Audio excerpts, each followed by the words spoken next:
am officially a geezer. Well, at least very soon. I'm going to talk about that on this segment of the Get Geezer. Hey! Hey! That's right. I am officially a geezer. And some folk could be saying, man, I feel blessed and I feel honored and glad. I guess I'm just glad that I'm still around. I've been around and there are others who hadn't made it. And you know what? Maybe that's what I should be saying right now on this particular segment of the Get Geezer. But I guess I'm not caught up in the, I guess you'd say, the pomp and circumstance of reaching geezerdom officially. And what's geezerdom for me? Well, on Tuesday, February 11, 2025, I will be Social Security eligible. But I'm not looking to take out Social Security anytime soon. But I feel that this is a segment in which I just need to talk with y'all, relate with y'all. Maybe y'all can relate with me. Y'all can, you may have a parent, you may have an uncle, you may have an older sibling. And for some of y'all who may be even younger, you may have a grandparent who's in the geezer status. And so, again, I just want to talk with y'all for a few minutes and just share with you my reality of reaching geezerdom. And so, by the way, if you like the content that's been provided in this segment of the Get Geezer or in any other segment, hit that subscribe button, give my content a thumbs up, share my content among others, and I definitely welcome your comments in the section below.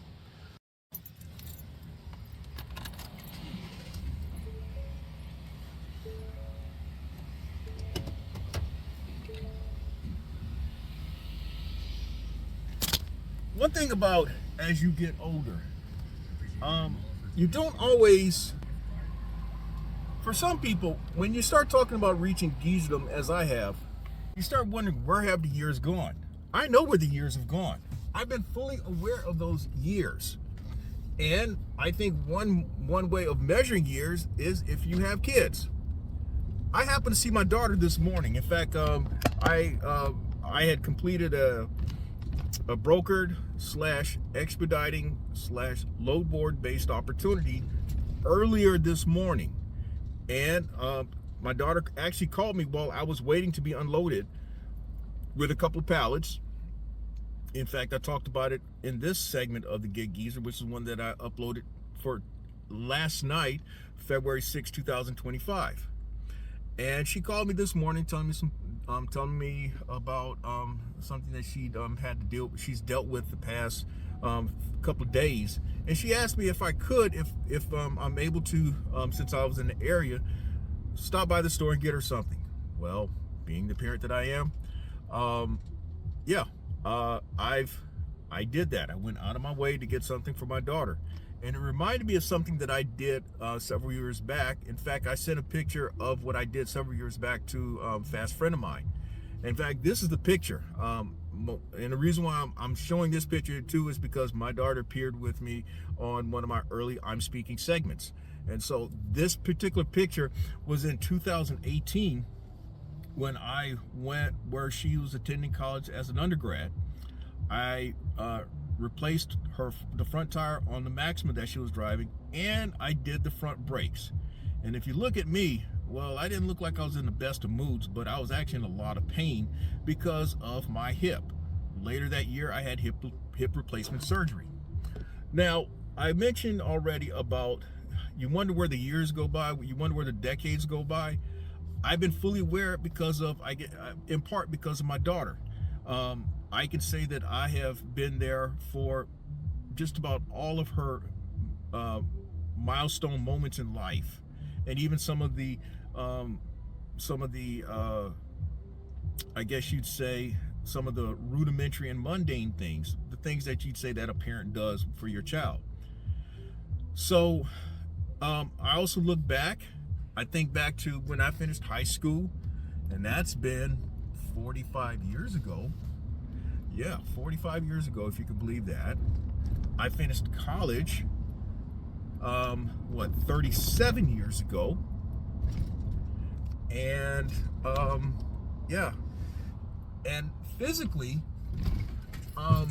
I can't say that I wear the same clothes that I wore 35 and 45 years ago, because 45 years ago, okay, I grew 5 inches after, I grew what, almost 5 inches after high school.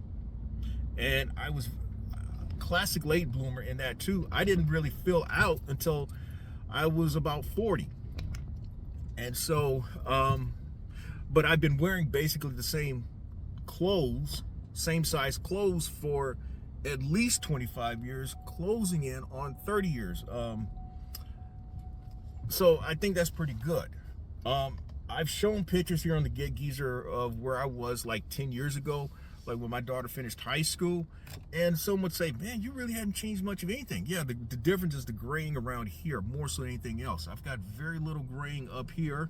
With respect to the hairline, yes, I've lost some hairline, about that much of a hairline. But all in all, I would like to think that I've done pretty good, but I will divulge more about how, yes, I may be doing well, but I've had my challenges along the way as well. But I think one of the signs of knowing that you're getting older is how your body does not recover as it did if you recall from what you were doing a time past. And for me, one of the first signs was when I couldn't dunk a basketball. All of a sudden, I started recognizing that gravity got his hands on my ankles, and no matter how hard I tried, I wasn't jumping any higher anymore.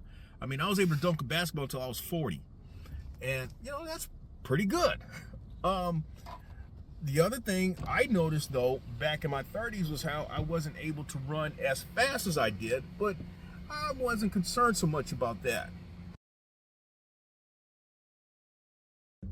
You know, as you get older, you start noticing certain things, but then again, the question is, are you willing to acknowledge and accept those things? In other words, you know, when those limitations start, the limitations are quite noticeable. The other sign of realizing that you're getting old is medically speaking. And I'll talk later into this segment of the Get Geezer about medically the realities of as you're getting older as well. I've said that, maybe I've not said this though, but you know, I have disclosed my age among folk that I've completed gig app opportunities, and actually among some other folk. And usually they're like, man, you look good for your age. You're doing pretty damn good for your age, you know. And maybe there's some truth to it, because I'd like to think that I've done, by and large, the right things. I mean, I was not a party animal, and I didn't drink, I didn't get high, didn't smoke.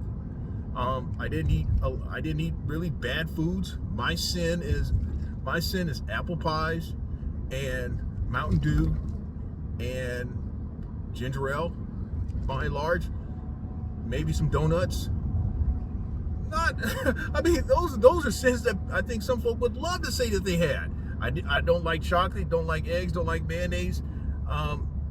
There's a list of things that you would say, whoa, okay.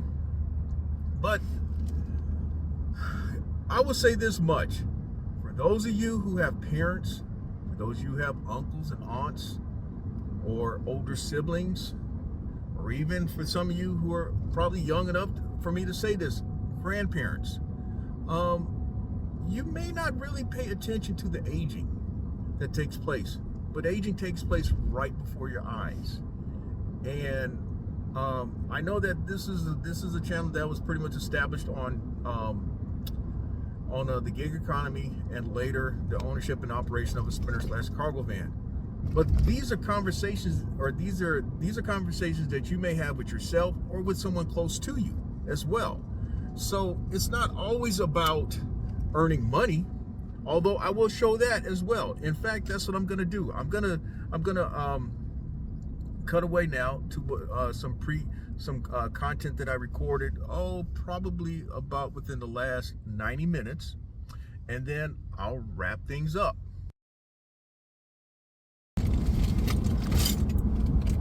So this is another catering order that I'm completing.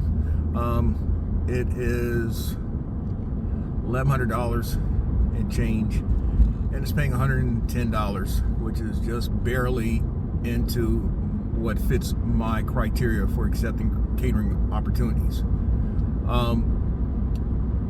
It's going to a place that I have delivered to on many occasions. I picked up from a place that I'd accepted catering orders on many occasions as well. So this is a mid-morning Friday, February 7, 2025.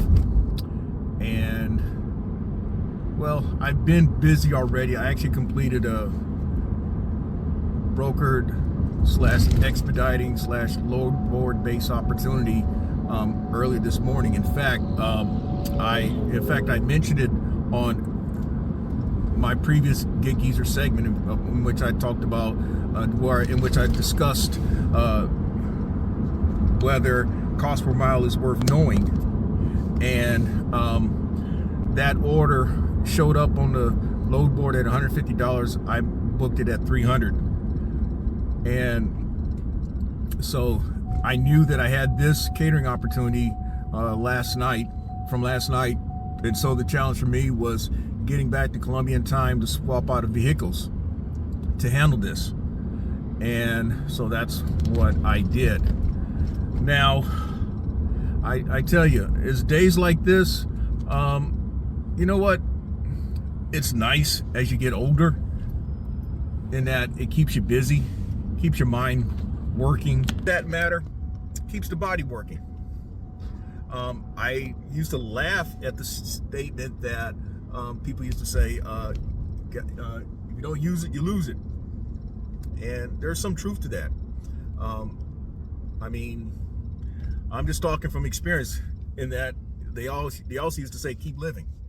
And there's truth to that. As you keep living, you find out that some of the things that you used to laugh at, people weren't lying. There's some time-honored, time-earned truths that were spoken. So,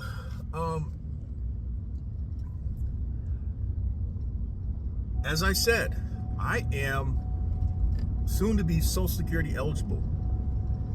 I'll be Social Security eligible on Tuesday. And if you'd asked me that question 40 years ago, I might not have said I thought I'd be around this long. I'm just gonna be, I'll just be straight, I'll just be forthright with you on that. I didn't think that I would be around this long. And quite frankly, that almost was the case back in December, back just before the holidays, in fact. I know that someone jokingly said that someone jokingly talked about my other video in which I recorded from the sprinter / cargo van about my sweating. I'll sweat 20 degrees. My body's cooling system works quite well. In fact, back in 2018, I had some type of procedure to repair where what the skin doctor said, dermatologist. The dermatologist said that my cooling system just works too well, and my pores were so open that it allowed for stuff to get in that caused some type of benign growth to form. And so there's a picture of me where I had stitches right up in here, and someone asked, hey, did you get into a fight? Like, no, I just had a procedure done there. But the funny thing about it is that as you get older, what you find yourself doing are a couple of things. Now, there's an old comedy line that you go to funerals to find out who's still left. At one point you say you go to funerals to find out who's still around, but then as you get older, it's like who's still left. And then the other thing that I've often talked about is that as you get older, your body talks to you more, and you grunt and groan and curse as you make certain body movements. And I do that as well. But I mentioned about back in December, and the reason why it was somewhat I had a health scare, and this is the first time I'm mentioning it on this channel. But I went in for a routine procedure. In fact, I got to back up a bit. But I'm also here at the drop-off location, and so what I need to do is get back with you once I have completed dropping off this catering opportunity.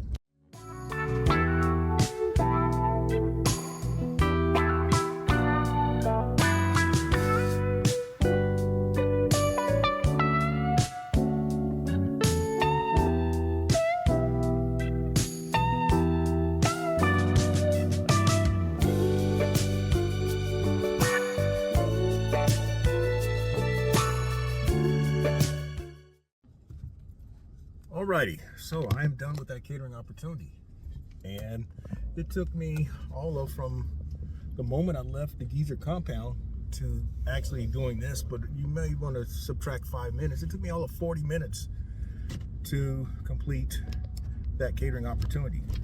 So yeah, I could talk about, oh yeah, man, you know, I earned $200 an hour doing that catering order, but I'm not gonna do that. That's not me. Yeah, it was $110, okay? I've earned more, and it's yet another opportunity that I've done this week. A week that has been rather slow, and it's been one where it's just been a premium on getting opportunities whenever you can. In fact, I've missed out on a number of brokered opportunities where I guess I asked for too much money. But I guess that means then that if I didn't get it, it's because my name wasn't on it. So I mentioned about having a health scare back in December, right before the holidays. Yeah, the routine procedure was for colonoscopy. And really the colonoscopy was the second one the second one, in that the first one I had was back in 2016. So it was time to have another one. Once you get past age 50, they recommend that you get a colonoscopy. And so I didn't think anything of it, because back in November when I did this segment of the Get GEEZER, I was talking about how your health is your money. And I, based on that physical, it sounded like, man, I was good. I mean, my blood pressure was good. The doctor was saying, man, whatever you're doing, keep doing it. I mean, you're doing pretty good for, he didn't say it like this though, but I'll just say it. He was pretty much saying, you're doing pretty good for a GEEZER. Well, we get to the colonoscopy, and the doctor comes in. I'm on the table being prepped for the procedure. The doctor comes in, but then one of the assistants noticed on the monitor, he says, your blood pressure is rather high, and but more importantly, is your EKG. He's saying that looks like an atrial fluttering pattern, and we can't do that if you're in atrial fluttering. And the reason being, with you being under anesthesia, something may happen. You may go into arrest. You may go into arrhythmia, and that may cause clotting, which may cause a heart embolism, or you may have a stroke. So if that doesn't if that doesn't change between, we may recommend that you go to the emergency room. Well, it never changed. Neither did my blood pressure. Now, my blood pressure was one of those. It has been one of those things where I have had somewhat of a contentious relationship with doctors for at least the last almost 30 years. I've had what I call white coat fever, in that my blood pressure just takes off when I'm around medical professionals. I don't care if it's somebody. I don't care who it is. Medical professional, my blood pressure takes off. And then you have to come back about 20 minutes or so later and give me another reading, and usually it's normal. And so I didn't think anything of it. But when I had the physical in November, it was the second visit with him in which my blood pressure was good. I mean, at my stage in life, 133/73 is considered good. So when I'm showing readings of 160/10, 160/110, sometimes as high as, depending on when it hits, 180/110. Once you get to there, that's like you need immediate medical attention because you may be entering into a medical event. So they asked, well, can I make it to the emergency room because of the atrial fluttering? So I ended up going over to the emergency room, and when I eventually saw the cardiologist, he says, well, you can forget about the colonoscopy. We're more concerned about getting you right. And before leaving the outpatient part of the facility, they told me, well, if you come out of atrial fluttering, we may be able to fit you back in later in the morning for colonoscopy. And that didn't happen.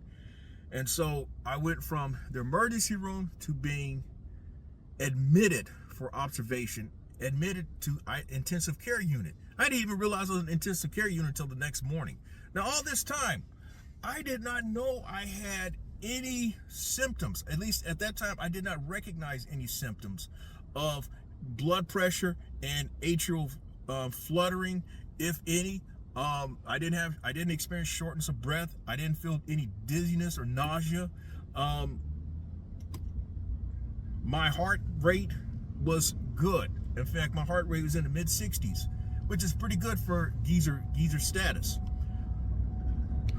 To make a long story short, with the hospital, I was released on Sunday.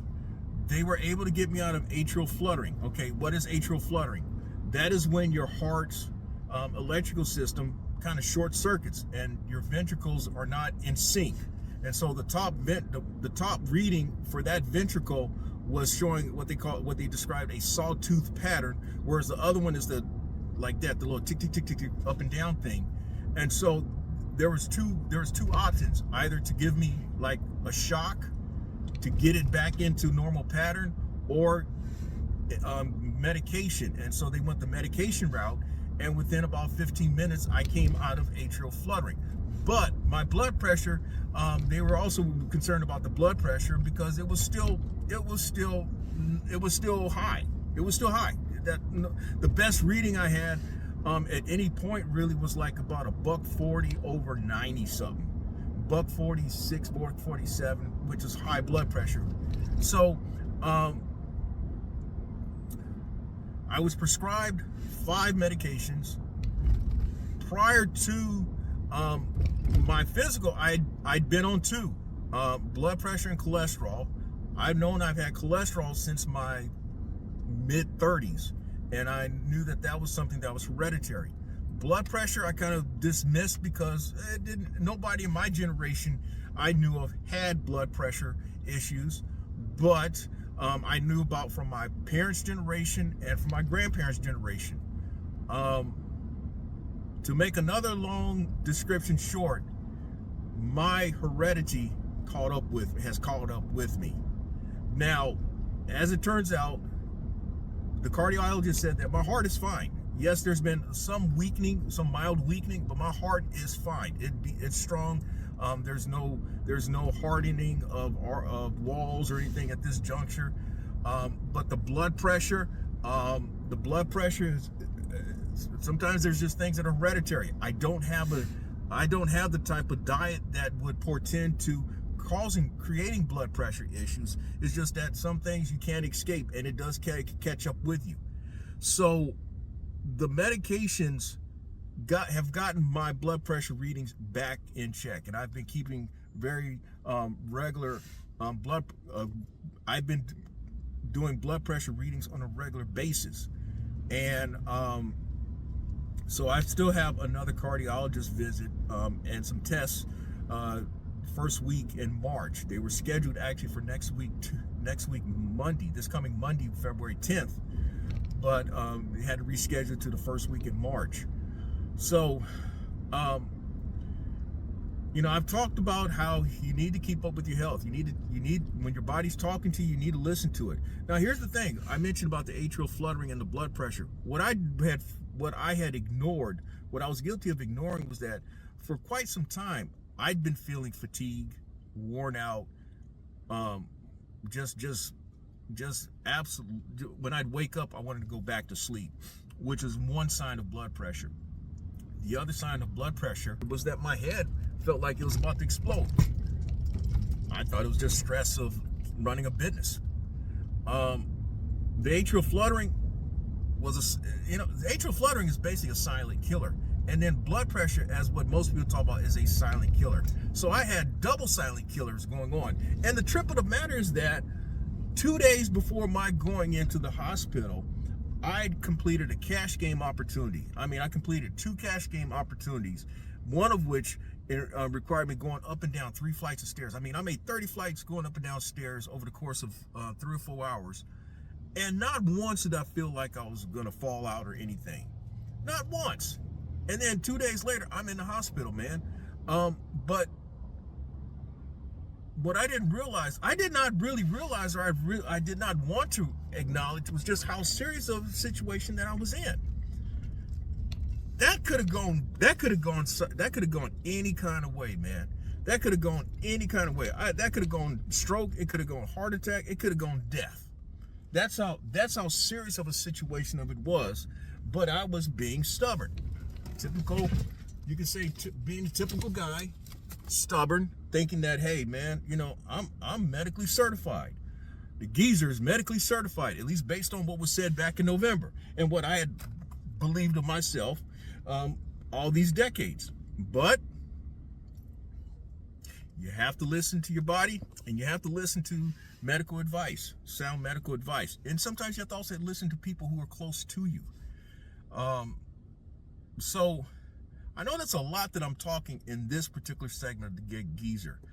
In the next segment that I'll do about when you become a GEEZER, I'm going to talk about just how GEEZERdom, and making a living at this stage of life, or just making money at this stage of life. All right, I said that I was going to wrap things up. So here's really my closing thought. There's this couple that I happen to just think about for the first time in decades. And this couple, their name was George and Marion Pop. George Pop and Marion Pop were people whom I met as a teenager when I used to keep score at the bowling alleys. Now, I know that's going way back when. There was a time when people used to keep their own score at the bowling alleys. And if you bowled league, they used to pay people to keep score, so that all that the league bowlers had to do was just worry about bowling, and you took care of the league sheets and all. And for us little enterprising teenagers, that was an opportunity to earn some honest money.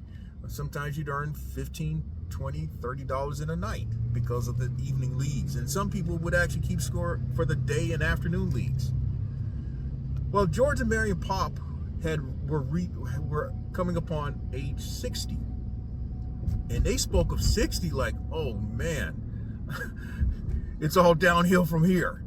And when I think back to how George and Marion looked, they looked as if they were in their 70s.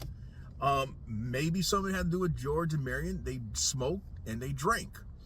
But here I am. I'm at that stage in life and older. And sometimes it's hard to wrap your brain around something like this, but we all are one heartbeat away from it all ending. And so then the challenge for all of us is to make the best while we're still around. Make the best while we're still around. I used to end my podcast saying, and make it a good one. And so that's what I'm going to leave with y'all. Make it, as you listen to this, whatever day it is, today, February 7, 2025, February 8, 2025, or any other day beyond, make your day a good one. And with that, this is yet another segment of the GEEZER. I'm in Wood Lane.